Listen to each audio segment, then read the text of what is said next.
Do you give any active consideration to database indexes when you're building out your application?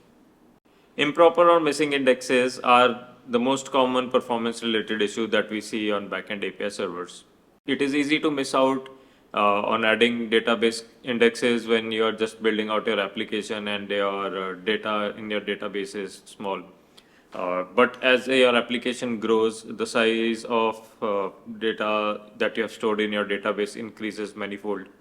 And as your data size increases, the overall time taken for every query to execute increases by a large percentage. With all the autoscaling and infrastructure management services that are available these days on our backend servers and infrastructure, these sort of performance issues are usually reported only when there is a very substantial spike in the overall cloud bill, or if the application starts facing a particular slowdown, which is reported by multiple users of your application.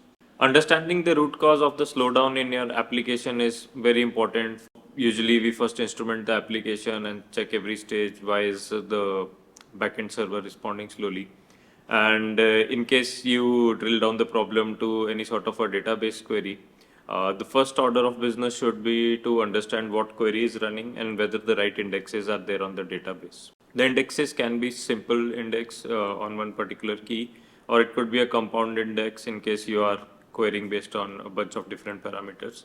And in my experience, once we have applied the right set of indexes to any sort of a database, there is a marked improvement in the overall response times of the backend API server.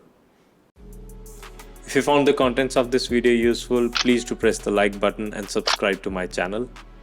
For one-to-one consultation sessions with me, get in touch via my website techwithpreet.com. Thank you. So my advice would be this.